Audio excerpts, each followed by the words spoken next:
मैं वासुदेव और श्री बलराम से संधि करनी होगी। द्वारका से संधि? द्वारका से तुम्हारी संधि नहीं होने दूंगा कर्ण। अब देखना बलराम कैसे तुम्हारा विनाश करेंगे। ये आप क्या कह रहे हैं इंद्रदेव? नंदिनी को आप कैसे लेके जा सकते हैं? विवशता, विवशता श्री बलराम। मुझे लगता है नंदिनी द्वारका में सुरक्षित नहीं है। क्यों? अचानक से द्वारका असुरक्षित कैसे हो गया? है नहीं, किंतु होने वाला है। अब तक मुझे लगता था कि कामधेनु पुत्री कल्पपूर्णा नंदिनी आपके और वासुदेव के पास सुरक्षित है, परंतु अब? परंतु क्या इंद्रदेव? क्या आपको यादवों के गौवंश के प्रति प्रेम पर संदेह है? कदापि नहीं,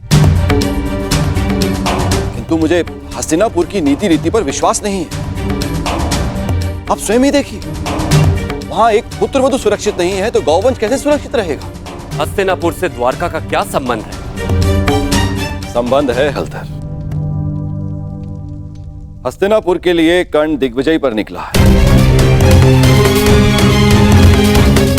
आवश्यक है कि वो एक दिन द्वारका अवश्य आएगा। आपने सोच भी कैसे लिया देवराज कि हस्तिनापुर की आधीनता हम स्वीकारेंगे? यदि हस्तिनापुर की सेना द्वारका के द्वार पर पहुंची तो मैं उन्हें यमलोक का द्वार दिखा दूंगा। और वो यदि संधि के लिए आए तो? संधि? संधि तो एक बहुत अच्छा विकल्प है। संधि से विकास के द्वार खुलते हैं। बड़े ही भोले हैं आप महाबली। आप उस हस्तिनापुर से संधि करेंगे जहां पुत्रवधू के वस्त्र हरण किए गए। आप उस हस्तिनापुर से संधि करेंगे जहां आपके फुफेरे भाइयों को द्यूत में छल कपट से हराया गया। याद रहे, कर्ण भी उनके साथ है। एक सूत पुत्र से संधि करेंगे आप? द्वारका में वर्ण भेद नहीं है इंद्रदेव। किंतु कर्मों का क्या? उस कर्ण ने छल कपट करके अपने गुरु से विद्या प्राप्त करी। खुले दरबार में द्रौपदी का अपमान होते देखा। आपके बहनोई अर्जुन के प्राणों का प्यासा है वो, कोई योद्धा नहीं है वो, एक छलिया है। और आप चले हैं उनसे संधि कर। आपको स्मरण है कि वो आपसे संधि क्यों करना चाहते हैं? मैं बताता हूं आपको, ताकि जब पांडव वनवास से वापस लौटे और युद्ध आरंभ हो तो उन्हें आपका समर्थन मिल सके। हे महाबली, क्या आप ऐसे लोगों की सहायता करेंगे जिन्होंने विश्व में एक नारी के साथ क्रूर कर्म किए?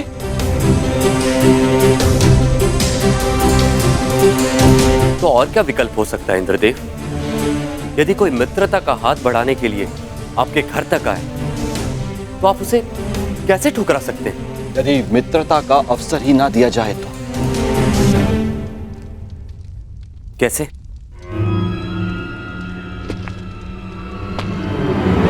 अश्वमेघ यज्ञ से, इससे पहले कि वो कर्ण द्वारका पहुंचे, आप अपने नाना श्री के प्रतिनिधि बनकर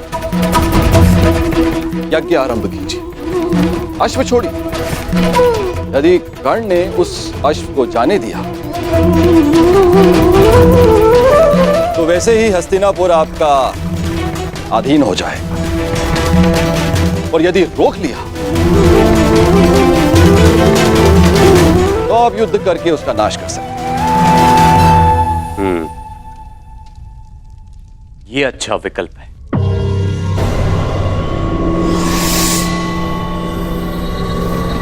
यदि ऐसा है तो मैं नंदिनी को आपके सानिध्य और आपकी सुरक्षा में छोड़ने के लिए तैयार हूं।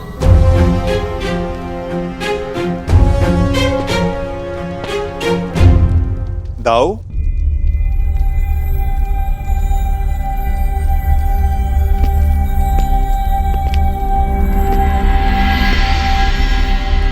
बिना कर्ण की मंशा जाने उससे युद्ध करना मुझे उचित प्रतीत नहीं होता दाऊ।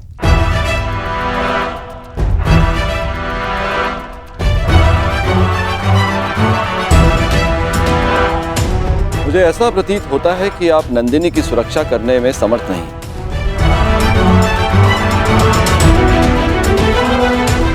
ऐसी स्थिति में आप उसे लौटा ही दीजिए। यदि नंदिनी यहां से गई तो द्वारका का अपमान होगा, जो मुझे स्वीकार नहीं। नंदिनी यहीं पे रहेगी।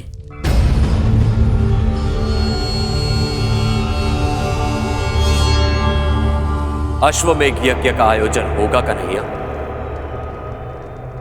ये तुम्हारे ज्येष्ठ का आदेश है।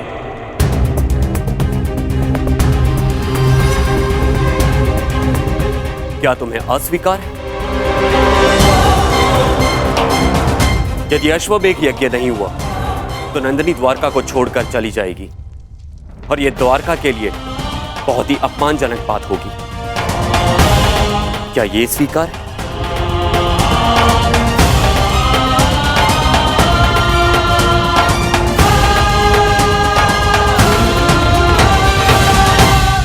मैं आपके आदेश के परे कहां हूं दाऊ। जैसी आपकी इच्छा।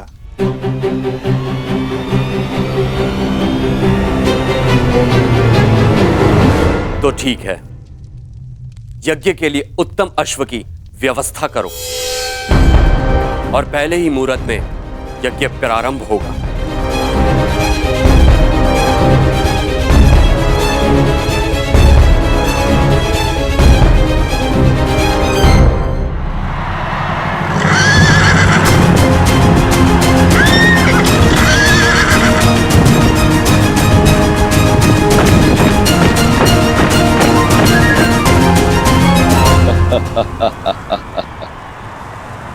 इसे कहते हैं समय का चक्र। हर मोड़ पर तुमने मुझे पराजित किया है कर्ण, लेकिन अब तुम्हारे पास कोई विकल्प नहीं। यदि द्वारका के अश्व को जाने दिया तो भी तुम्हारी पराजय होगी, और रोक दिया तो बड़े भ्राता बलराम तुम्हारा वध करेंगे, इसे स्वयं अनुज कृष्ण भी नहीं रोक सकेंगे।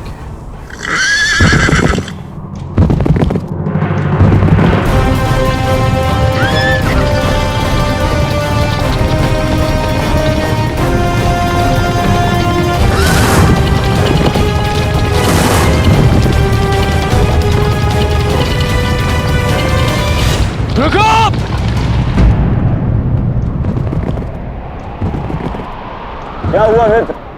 रुकने का संकेत क्यों किया? द्वारका के निकट ही है। अश्व के पश्चात के स्वर सुनाई दे रहे हैं युवराज। ये अश्व की नहीं, तुम्हारे पतन की पश्चात है ये कर्ण।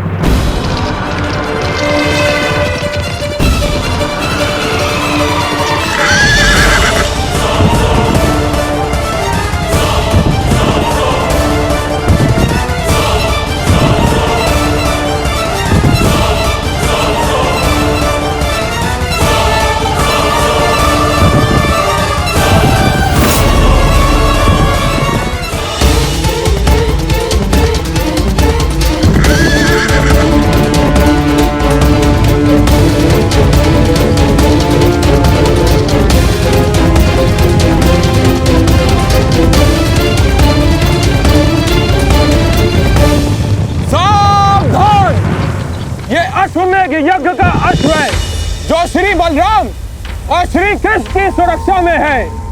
इसे रोकने वाला नारायणी सेना के साथ युद्ध को निमंत्रण देगा।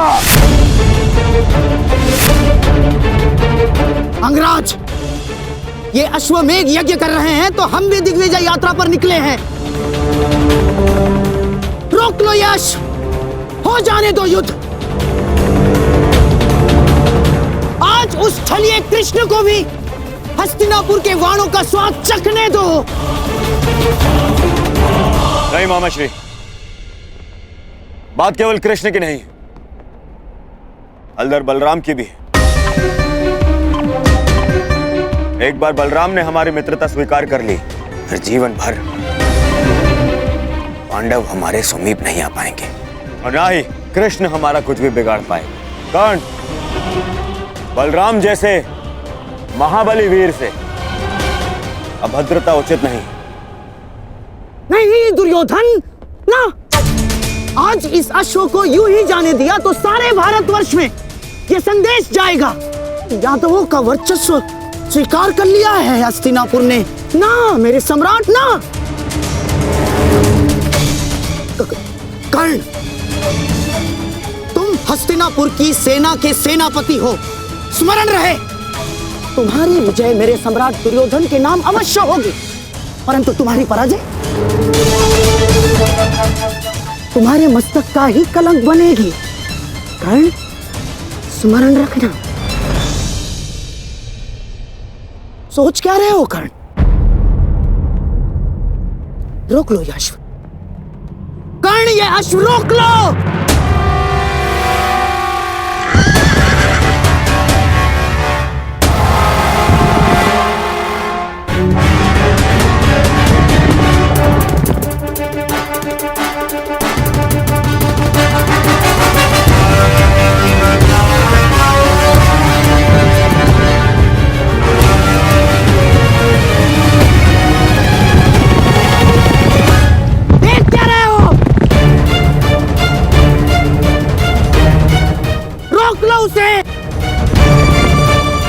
नहीं।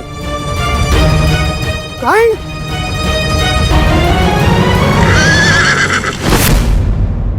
go!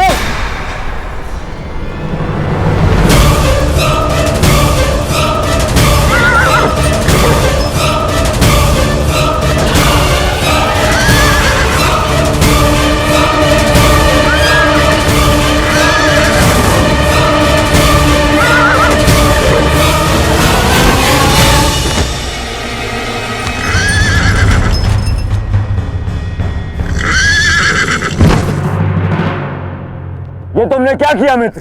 कब श्री बलराम का कोप सेना होगा हमें। अश्व को रोका गया है। आक्रमण!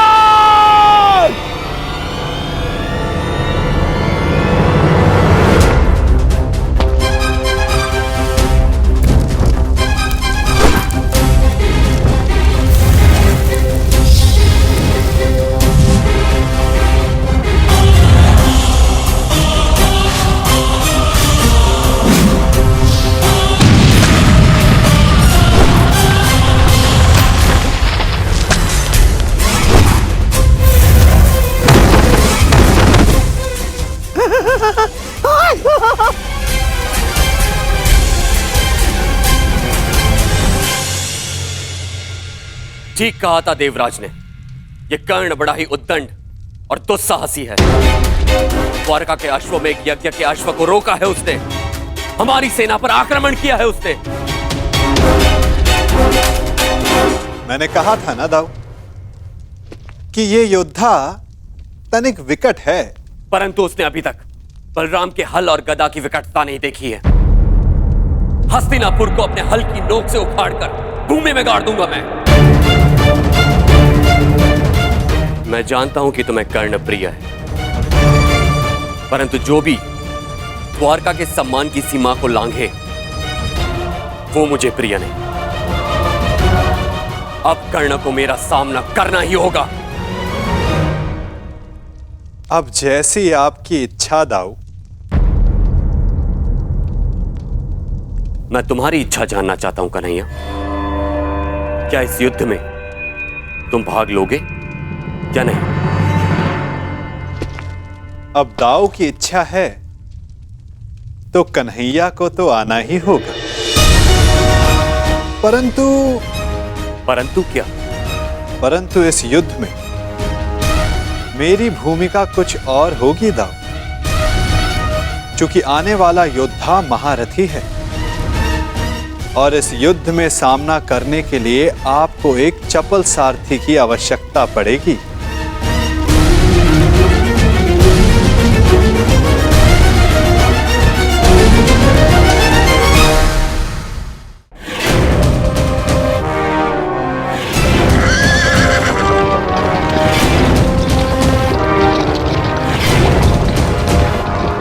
लो सम्राट, आया है, अर्थात शस्त्र नहीं उठाएगा। विजय निश्चित है सम्राट, विजय निश्चित है हमारी।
द्वारका के अश्व को रोकने वाले कर्ण, तेरा सामना बलराम से है। अपने प्रियजनों का स्मरण कर ले, क्योंकि तेरा स्वागत स्वयं यमराज करने वाले हैं। शत्रु ने ललकारा है, अंगराज उत्तर दो।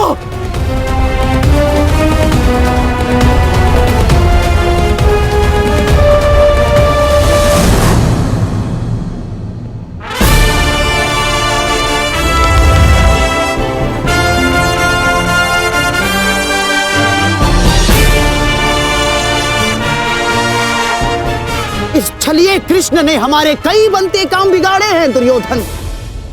आज इसकी पराजय का आनंद हम उठाएंगे, द्वारका का पतन होगा।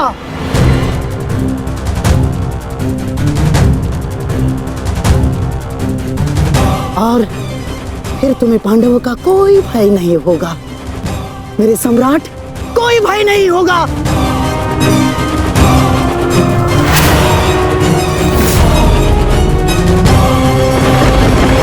बाण संधान करो कर्ण। तुमने बाण संधान किया और मेरा प्रतिशोध पूर्ण होगा। आज मेरे एक परम शत्रु की हार निश्चित है, या तुम्हारी या कृष्ण की।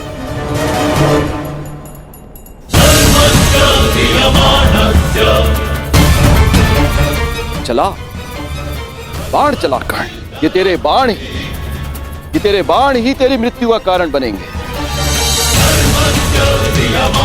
देख रहे हो कन्हैया, जिस कर्ण से तुम्हें इतना स्नेह है वो कितना दृष्ट है।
इस सुगंध से तो प्रभु परशुराम का तेज स्मरण हो आया।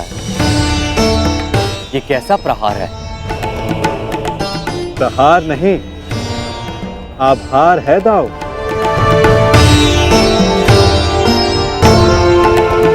कहा था ना कि आने वाला योद्धा तनिक भिन्न होगा।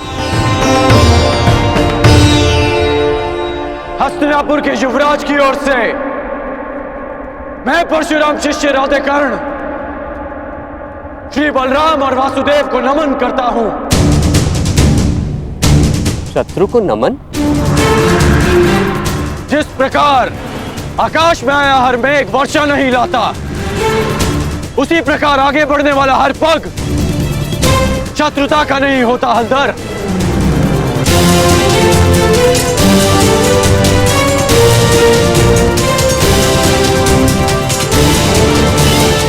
हस्तिनापुर की मित्रता स्वीकार करें। शत्रुता का विकल्प तुमने ही चुना था कर्ण। जब मित्रता ही करनी थी तो अश्वमेघ यज्ञ का अश्व रोका क्यों? ताकि यज्ञ पूर्ण करने की आपकी मंशा और आपके वीरों का परिश्रम व्यर्थ ना जाए।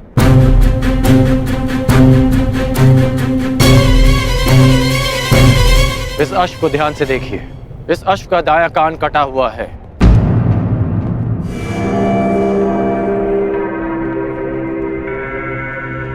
अर्थात इसका अंग भंग है और नीति अनुसार अंग भंगित अश्व के साथ किया गया यज्ञ फलदायी नहीं होता। इसलिए मैंने आपके इस अश्व को रोका।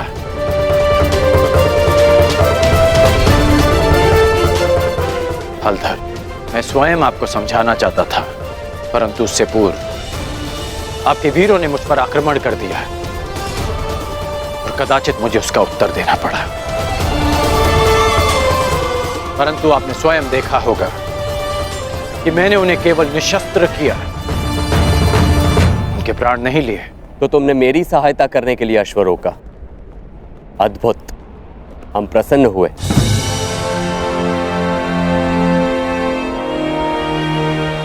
यह अश्व लाने का उत्तरदायित्व किसका था? कान्हा, तुम सबको यही कहते हो ना कि तुम मेरी आज्ञा का पालन करते हो, लेकिन परिणाम में वही होता है जो तुम चाहते हो।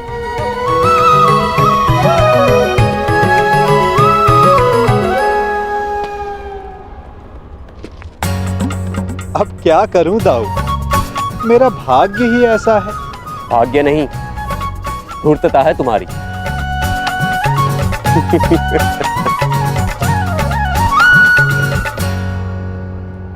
तुम्हें लेके मेरे मन में जो भ्रम था, वो भ्रम तुमने तोड़ दिया है।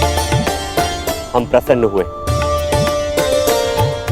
कहो, क्या इच्छा है?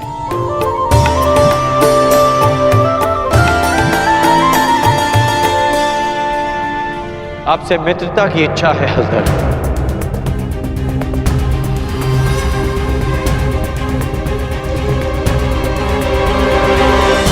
और एक आश्वासन भी बलराम, आवश्यकता पड़ने पर आप और आपकी सेना हस्तिनापुर की सहायता अवश्य करेंगे।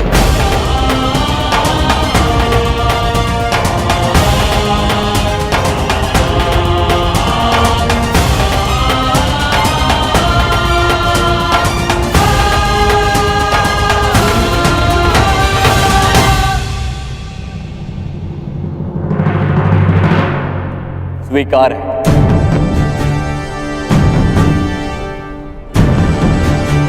परंतु मैंने तुमसे कुछ मांगने को कहा था कर्ण। इस समय मेरा लक्ष्य युवराज दुर्योधन को सर्वशक्तिशाली बना देना है।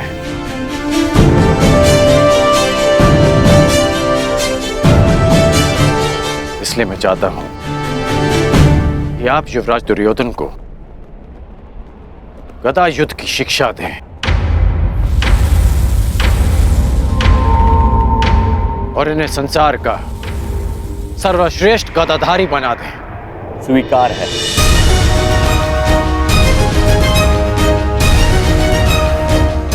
आओ, द्वारका का आतिथ्य ग्रहण करो।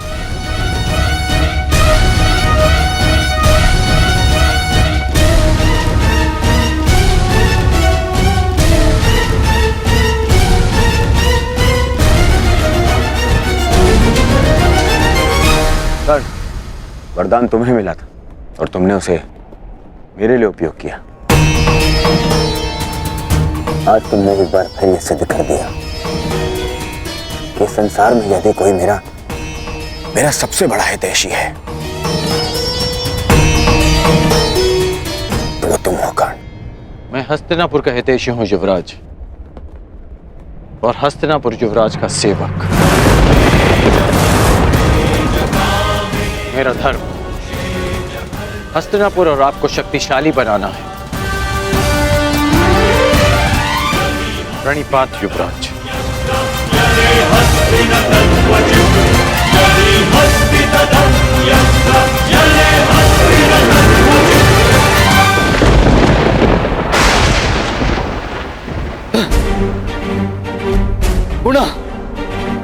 पुनः मेरे प्रयास आज सफल हुए।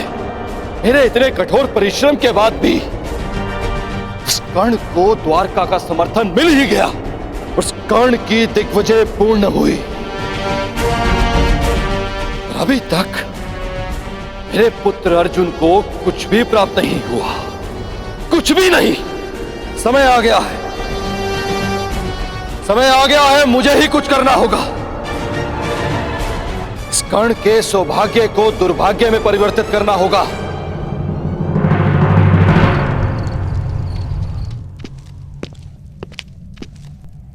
दिग्विजय पूर्ण हुई कर्ण।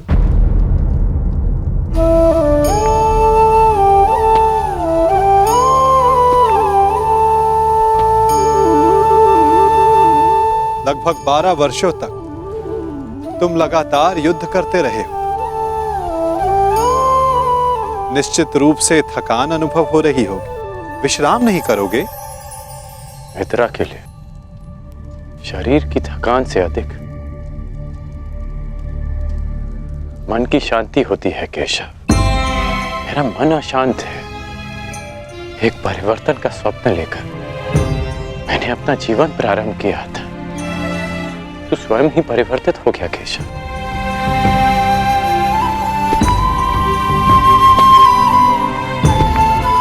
परिवर्तन चाहते हो और स्वयं के परिवर्तित होने से घबराते हो। ये दोहरा व्यवहार उचित नहीं राधे। मैं ऐसा परिवर्तन नहीं चाहता था केशव। मैंने सदा स्वतंत्रता की कामना की थी, और आज स्वयं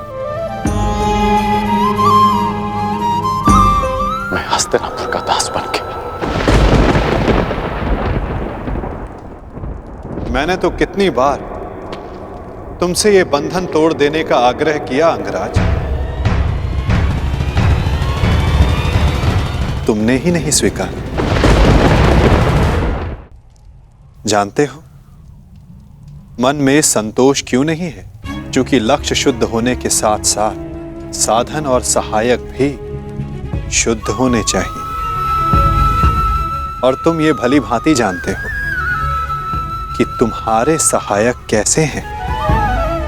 मित्र, अब भी समय है तुम्हारे पास। नहीं केशव,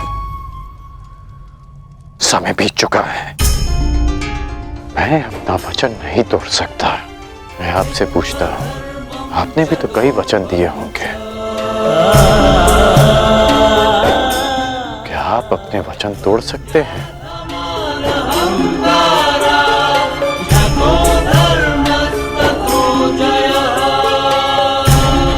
कौन जाने मित्र, भविष्य में क्या छिपा है।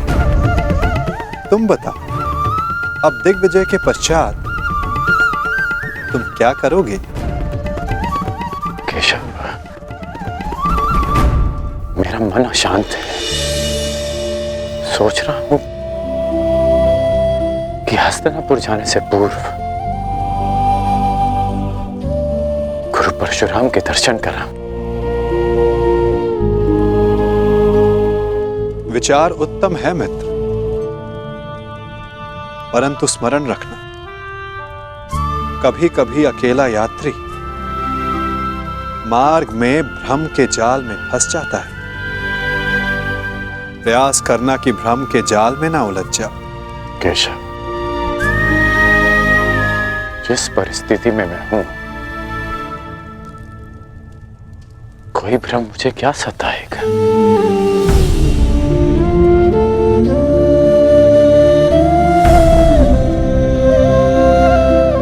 आपकी मुस्कान मुझे बहुत शांति देती है केशव। आज्ञा दीजिए।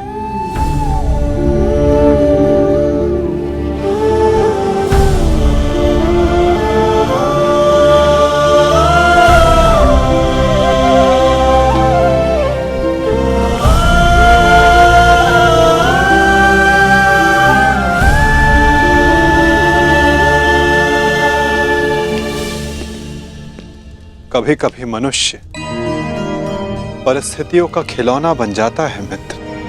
कभी कभी मंतव्य शुभ होने पर भी गंतव्य पर कुछ अशुभ हो ही जाता है।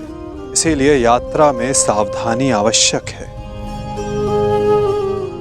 तनिक सी असावधानी बहुत बड़ी दुर्घटना को जन्म दे देती है। सावधान रहना मित्र।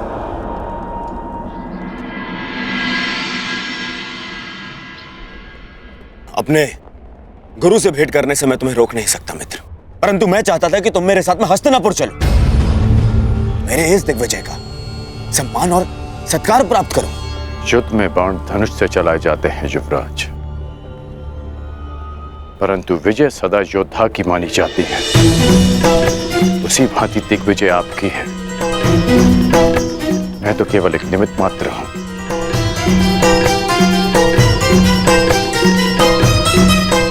आज्ञा दें।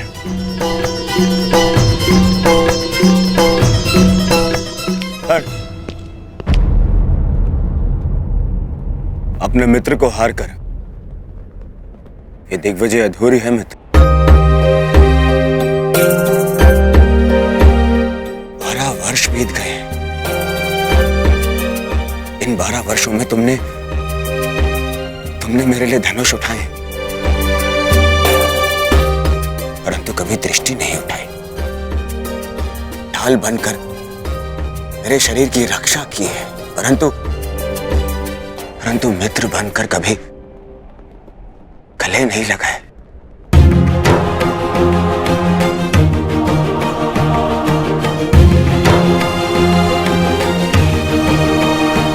मुझे तो यह समझ में नहीं आता कि वनवास उन पांडवों का था या मेरा। बस मित्र, अब तो क्षमा कर दो मुझे। एक दिग्विजेता को अपने सेवक से क्षमा मांगना शोभा नहीं देता युवराज।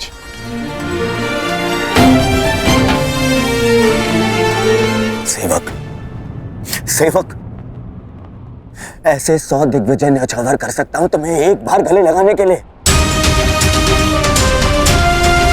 बस एक बार मेरी आंखों में देखकर मुझे मित्र पुकार के एक बार गले लगा लो मित्र।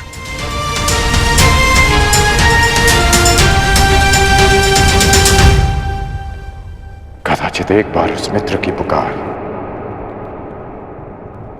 युद्ध भवन में भी सुन ली होती है आपने युवराज।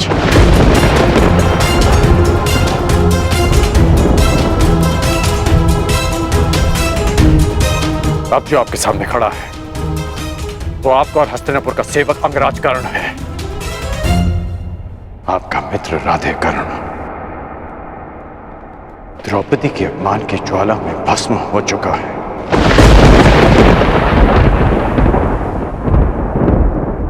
और जो भस्म हो जाते हैं वो किसी को गले नहीं लगा पाते।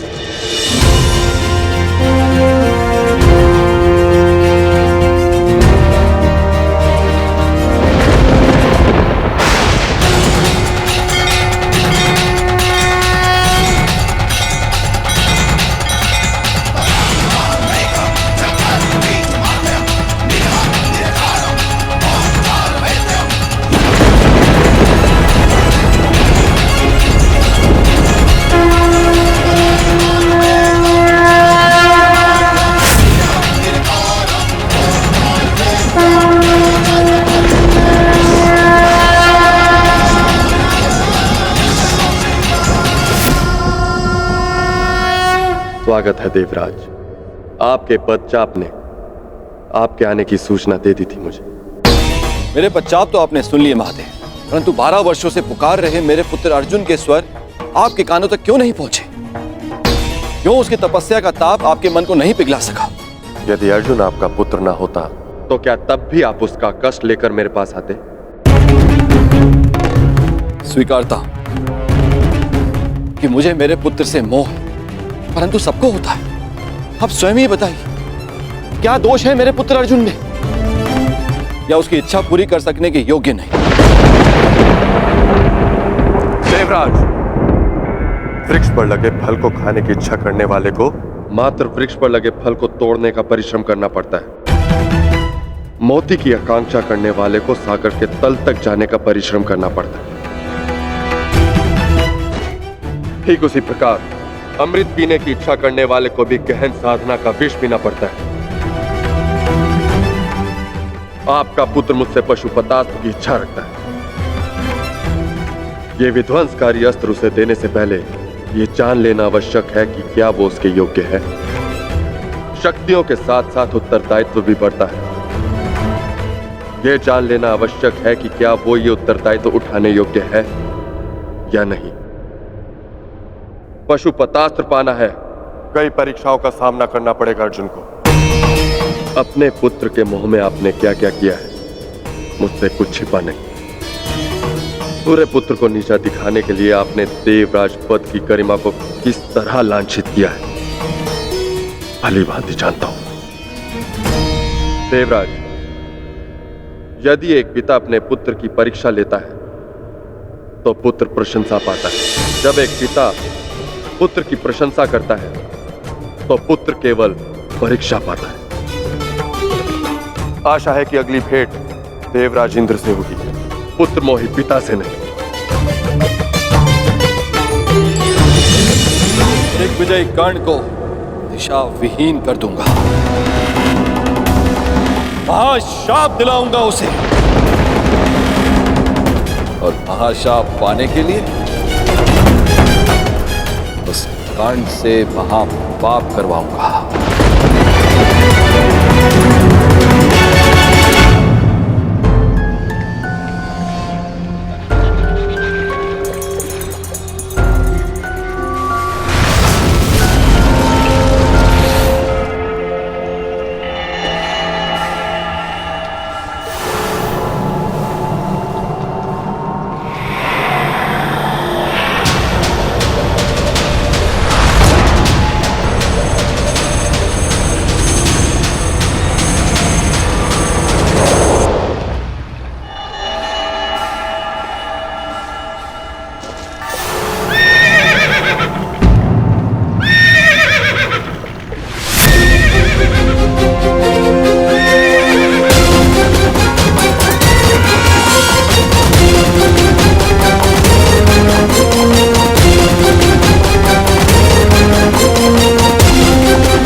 गौरांग वत्स, तनिक प्रतीक्षा करो, तुम्हें भी अपनी माँ का दूध पान करने का अवसर मिलेगा।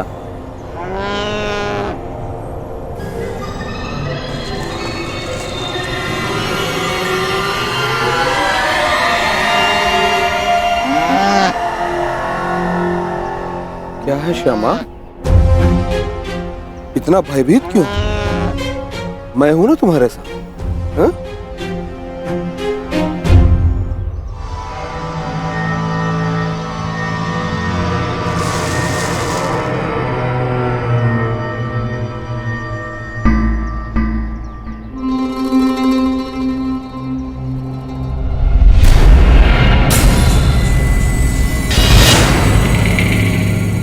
अपना मंतव्य ज्ञात है ना?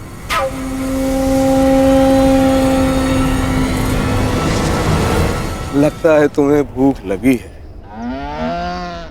अभी मैं तुम्हारे लिए चारा लेके आता हूं, ठीक है?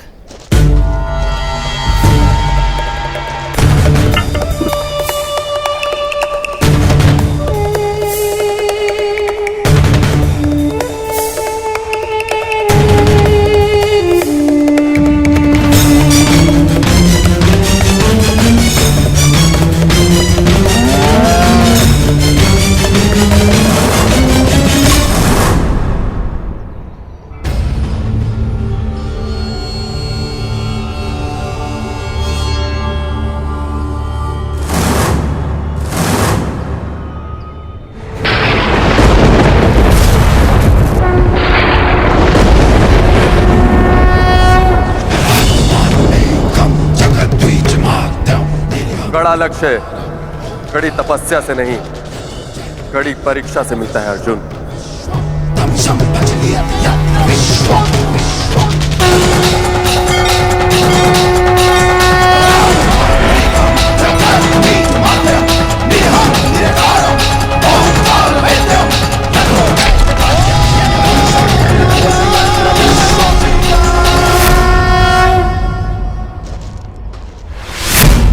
गौरांग, गौरांग,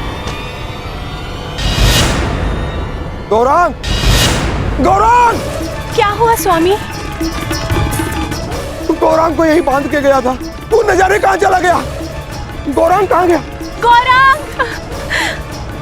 अगर वो नहीं मिली तो श्यामा अपने प्राण त्याग देगी, और आप तो जानते ही हैं स्वामी कि श्यामा हमारे जीवन का एकमात्र सहारा है। हे प्रभु, अनजाने में कौन सा ऐसा कर्म हो गया इसका फल आप मुझे इस तरह दे रहे हैं। तुम्हारे पाप का फल नहीं है ये ब्राह्मण, ये तो केवल कर्ण के महाश्राप का प्रारंभ है।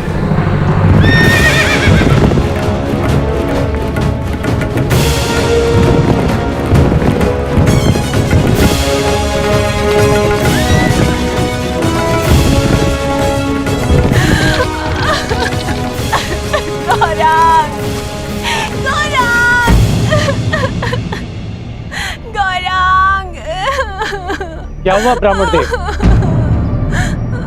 आप सब इतना विलाप क्यों कर रहे हैं? देखिए, मेरे गाय श्यामा के बछड़े को न जाने कौन चोर चुरा के ले गया। अगर मेरा गौरांग नहीं मिला तो ये बेचारी छटपटा कर अपने प्राण त्याग देगी। आप मेरी कोई सहायता करिए। आप निराश ना हो ब्राह्मण देव, मैं समय रहते इस गाय के बछड़े को वापस ले आऊंगा सुरक्षित। ये मेरा वचन है।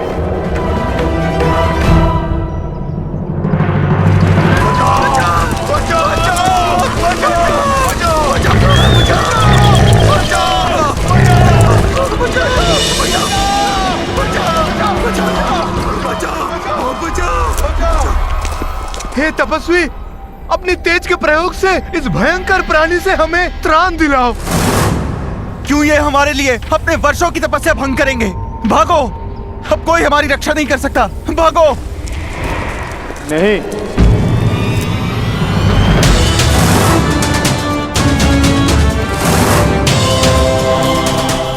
एक क्षत्रिय के लिए किसी की रक्षा करना किसी भी तपस्या से अधिक आवश्यक है। मैं वचन देता हूं, इस हिंसक पशु से मैं आपकी रक्षा करूंगा। तपस्या भंग हो जाए, परंतु कौंतेय का क्षत्रिय धर्म भंग नहीं होगा।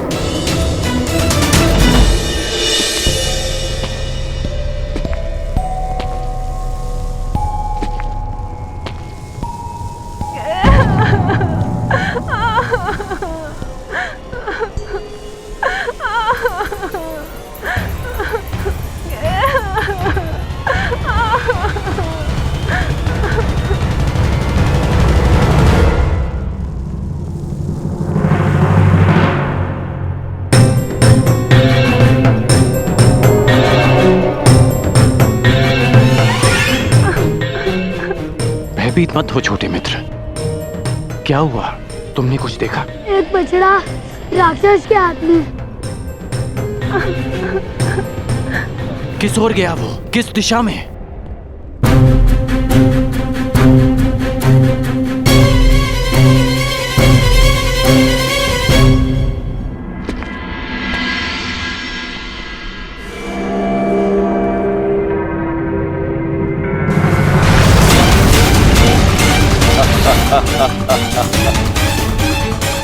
जाओ कर्ण, जाओ, अपने विनाश की ओर जाओ।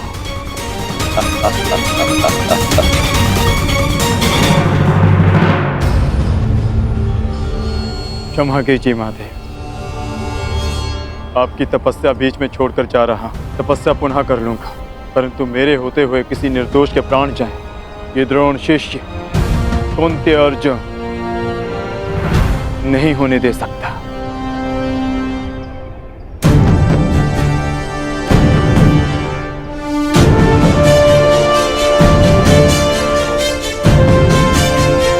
अपने उत्तरदायित्व का भान तो है इसे। अब देखना यह है कि शक्ति को संभाल पाने का सामर्थ्य है या नहीं।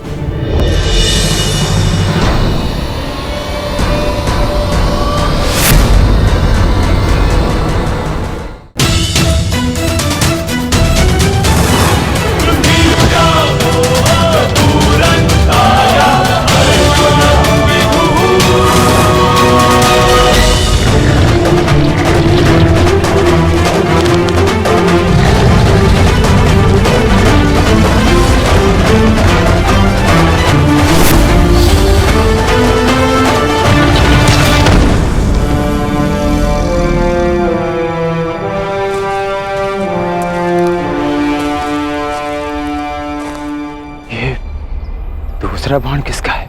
ये बाण मेरा है।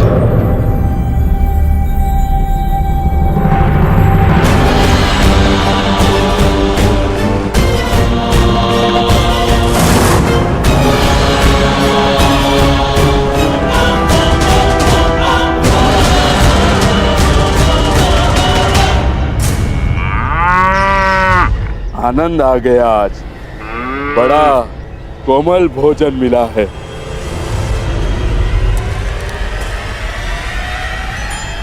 सावधान!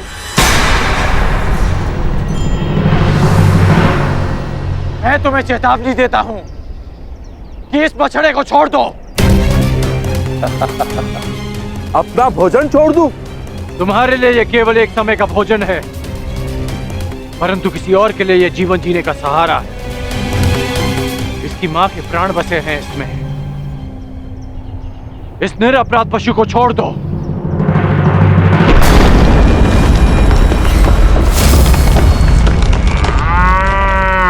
ये मेरा भोजन है, नहीं छोड़ूंगा इसे। मैं तुम्हें वचन देता हूं कि मैं तुम्हें भरपेट भोजन करवाऊंगा।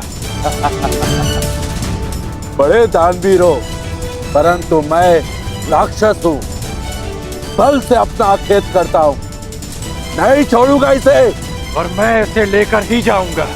तो तुम्हें इसे प्राप्त करने के लिए मुझसे युद्ध करना होगा मनुष्य। ये लक्ष्य मेरा था, तुमने बाण क्यों चलाया? इसका नाश करना मेरा कर्तव्य था। अब प्रश्न ये उठता है कि लक्ष्य किसने पहले भेदा और किसका कर्तव्य पहले पूरा हो।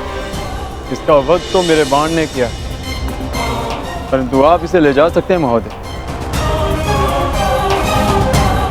ये मेरे किसी काम का नहीं।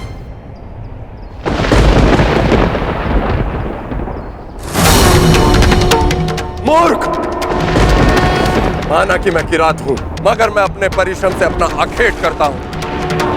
मैं किसी की भिक्षा पर अपना जीवन व्यतीत नहीं करता। इसे तो मैं अवश्य लेके जाऊंगा, परंतु इसे ले जाने से पहले मैं ये अवश्य सिद्ध करूंगा कि इसे मैंने मारा है। तुम कौन हो, कहां से आए हो और क्या सिद्ध करना चाहते हो? मुझे इससे कोई लाभ नहीं। ले जाओ इसे।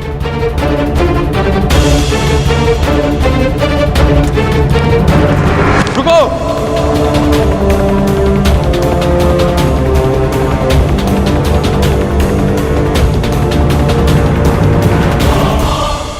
बिना ये निर्णय किए कि मेरे बाण तुम्हारे बाणों से अधिक तीव्र और अधिक तीक्ष्ण है, मैं यहां से नहीं जाऊंगा। तुम्हारा ये अभिमान तोड़े बिना मैं यहां से नहीं जाऊंगा।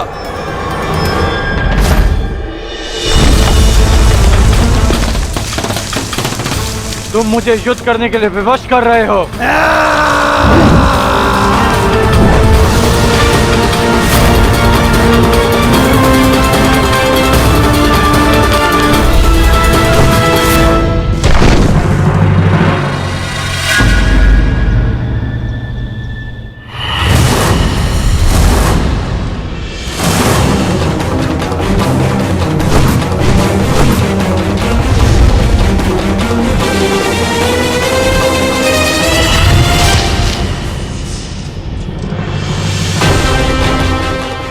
एक बाण काट दिया इसका अर्थ ये नहीं कि तुम्हें विजय मिली।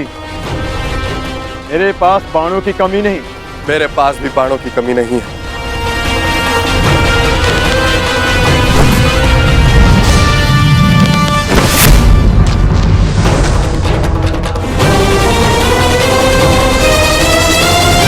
तुम्हें केवल अपने बाणों पर घमंड है योद्धा, किंतु मेरे पास बाणों के साथ साथ और भी शस्त्र हैं।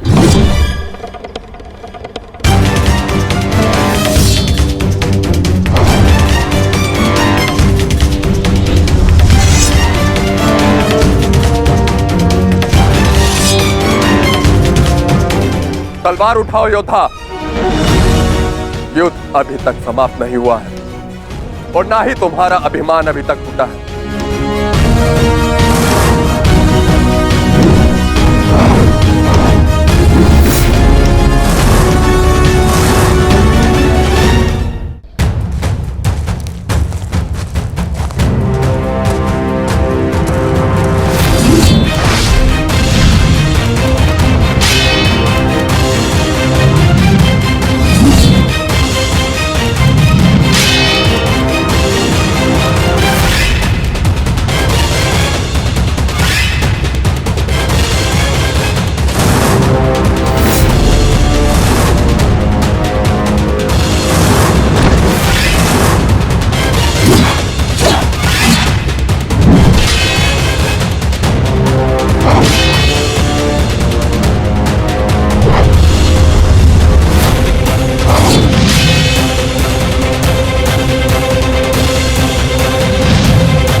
बहुत हुआ खेल, अब अपने इष्ट को स्मरण कर लो किरात, क्योंकि वैष्णव अस्त्र से अब तुम्हें कोई नहीं बचा सकता।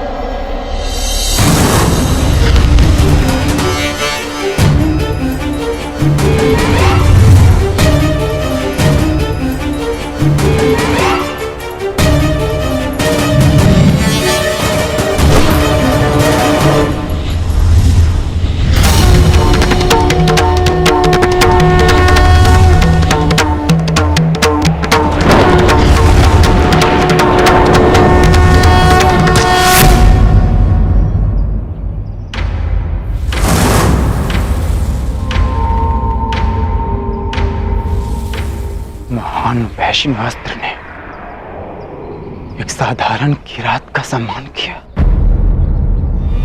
परंतु क्यों?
तेरा अंत आ गया है राक्षस।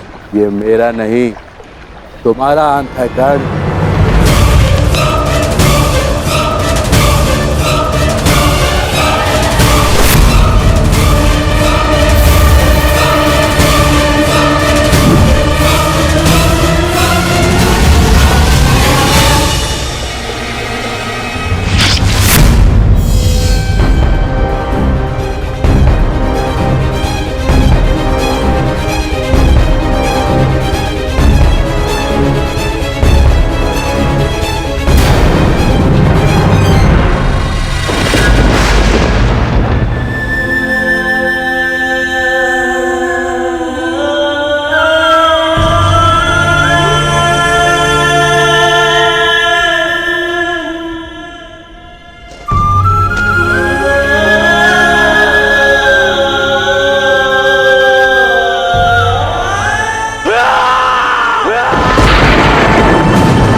मेरे गौरांग की तुमने हत्या कर दी, हत्या कर दी तुमने मेरे गौरांग की धनुर्धर।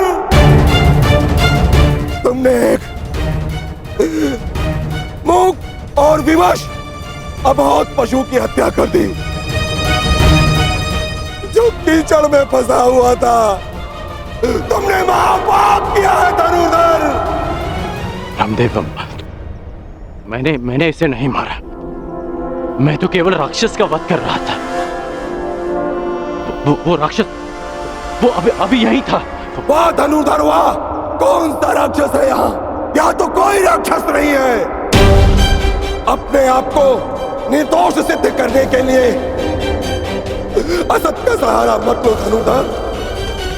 तुमने मेरे गौरांग की हत्या नहीं की, तुमने उसकी माता श्यामा की भी हत्या की है। तुमने सिर्फ उसकी मां की ही नहीं, मेरे परिवार के सदस्य की भी हत्या की है धनुर्धर।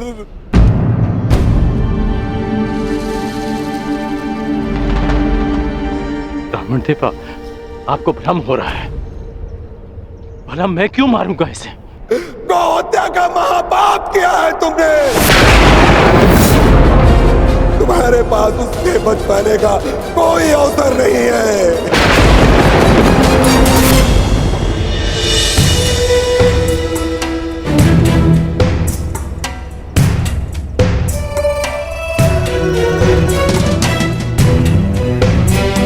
ये तो वही पुष्पहार है जो मैंने शिवलिंग को अर्पित किया था।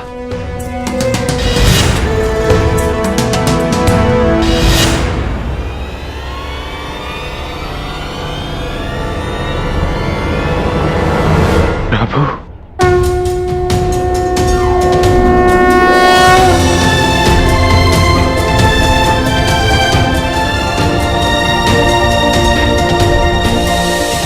मुझे क्षमा कर दीजिए प्रभु। मैं आपको पहचान नहीं पाया, आपको पहचान नहीं पाया प्रभु, मुझे क्षमा कर दीजिए।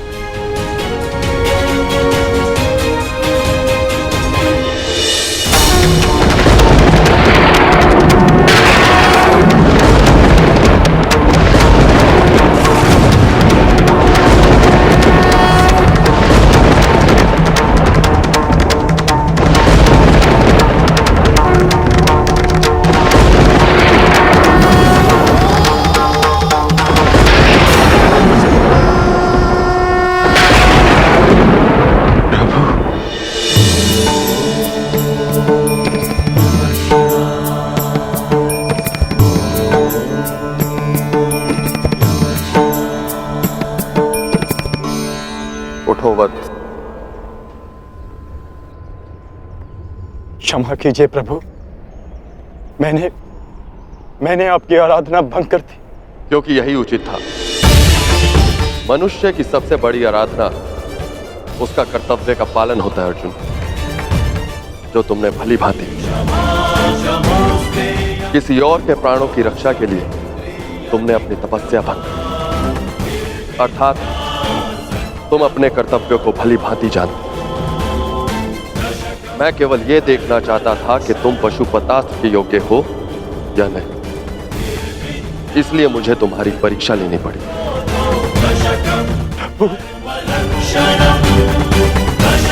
और तुम इस परीक्षा में सफल हुए अर्जुन।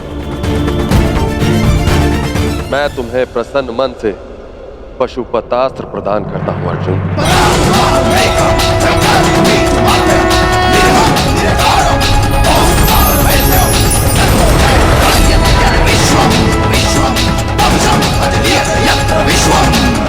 कल्याण हो।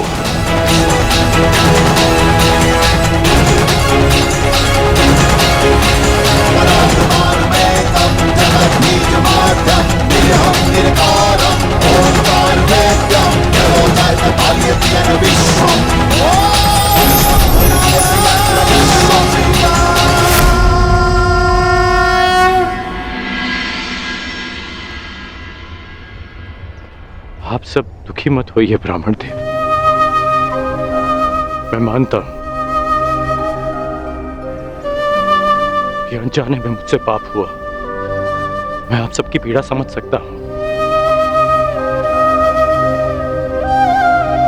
आपकी हानि की पूर्ति मैं करूंगा। यदि मैं तुम्हारे पुत्र की हत्या कर देता और अपनी सारी संपत्ति तुमको दे देता तो क्या तुम मुझे क्षमा कर देते? कदापि क्षमा नहीं करोगे तुम। तुमने महापाप किया है। मैं अग्निहोत्र ब्राह्मण विजय तुम्हें श्राप देता हूं, श्राप।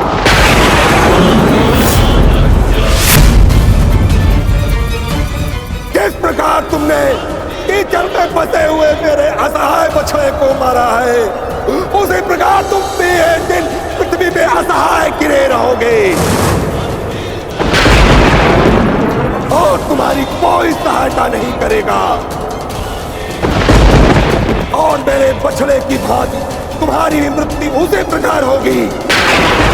तुम्हें कोई दया नहीं मिलेगी। धनुर्धर, ये दुखी ब्राह्मण का श्राप है।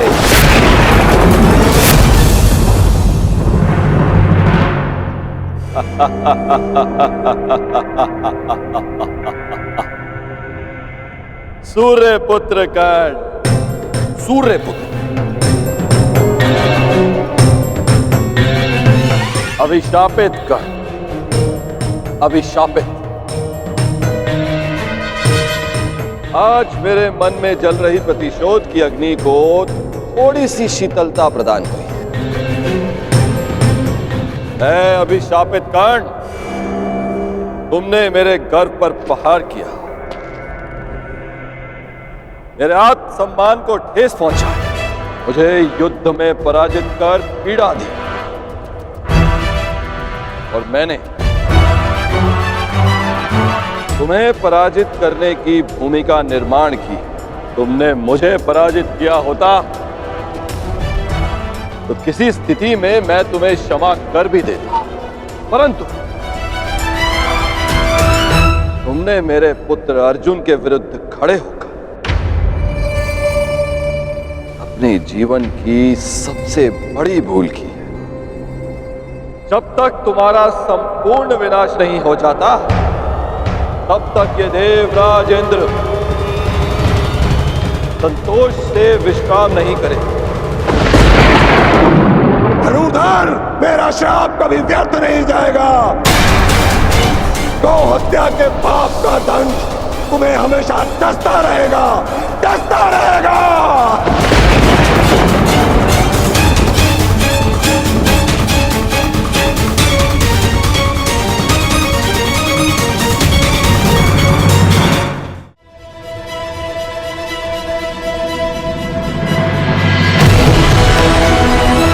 ये इंद्रलोक है अर्जुन,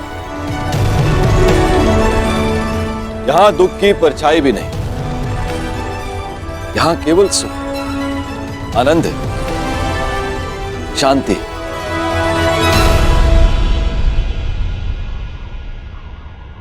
क्षमा कीजिए पितादे, मेरे भाई वहां पीड़ा भोगे और मैं यहां आनंद करूं,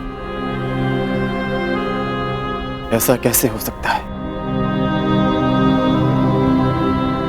हमें अपनी प्रतिज्ञा पूर्ण करनी है, महायुद्ध करना है। स्त्री के अपमान का प्रतिकार करना है मुझे। अर्जुन, उस प्रतिकार को पूर्ण करने के लिए तुम्हें कुछ दिव्य अस्त्र की आवश्यकता पड़ेगी अर्जुन। उनकी दीक्षा देने के लिए ही मैं तुम्हें यहां लाया हूं। आओ अर्जुन, आरंभ कर।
विजय, तुम्हें श्राप देता हूं, श्राप।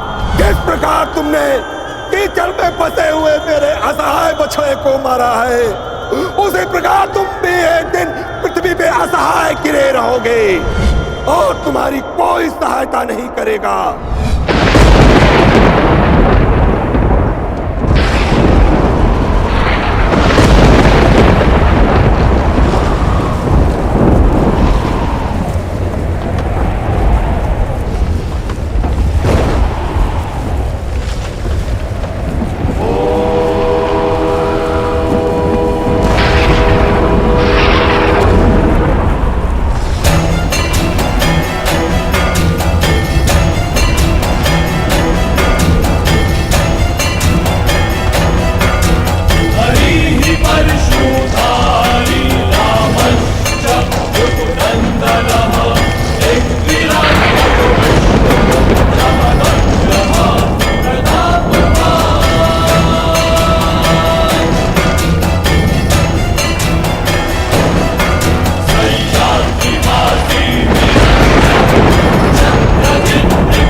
एक बार फिर परशुराम का फरसा उठा है,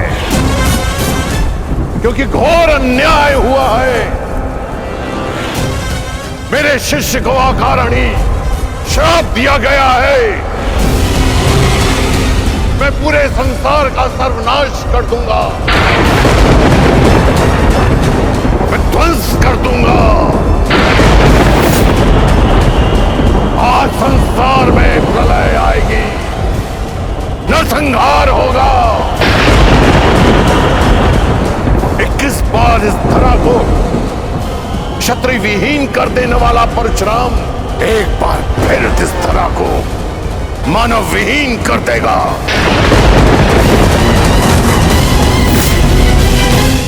उपकार का बदला उपकार से ना चुकाना, ऐसे मानव जाति को जीवित रहने का कोई अधिकार नहीं देगा परशुराम। नहीं गुरुदेव, नहीं।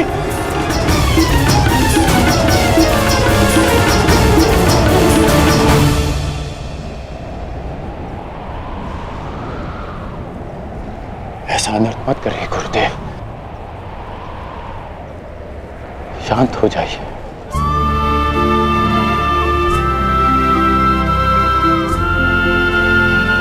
इतना क्रोध क्यों गुरुदेव? मुझे तो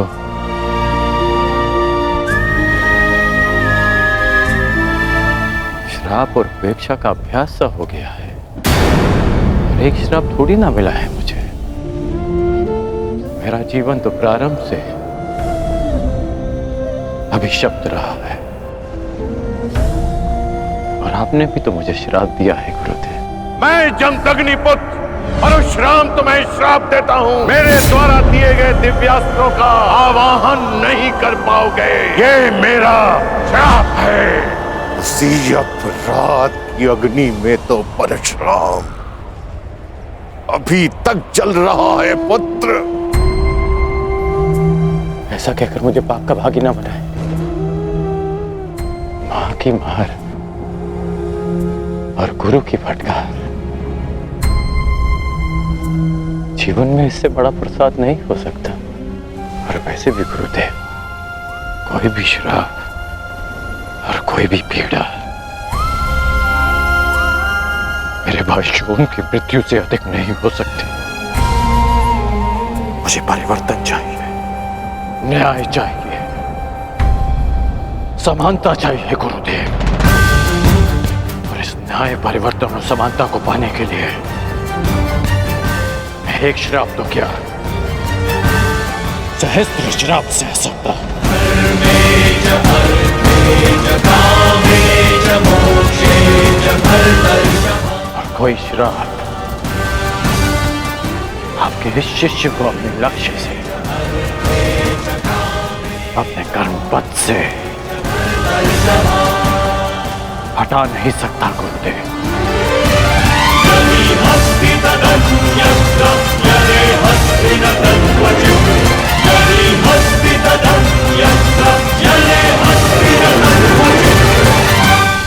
लोह को भी अधिक ताप में रखा जाए तो वो भी पिघल जाता है। पाषाण पर चोट करो तो उसमें से भी चिंगारियां निकलती हैं, परंतु कर्ण, तुम तो स्वर्ण हो, स्वर्ण। तुम्हें जितना तपाया जाता है तुम मुझसे कहीं अधिक चमकदार बनकर निकल आते हो। यहां कई वीर योद्धा आए और आएंगे भी, पर तुम जैसा धैर्यवान और वीर योद्धा न भूत हो न भविष्य हो, न कभी हुआ है और ना ही कभी होगा। मैं तो चिरंजीवी हूं,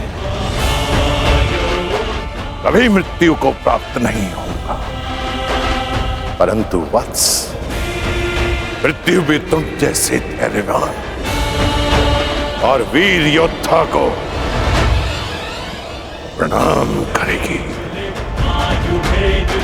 और कामना करेगी कि कदाचित से तुम्हारे हाथों पराजय देखनी पड़े। अपने कर्म पथ पर आगे बढ़ो कर्ण। तुम भले ही अभिशापित हो और संसार के वीर योद्धाओं से कहीं अधिक श्रेष्ठ सिद्ध होगे। तुम मृत्युंजय कर्ण बनोगे, कर्ण बनोगे।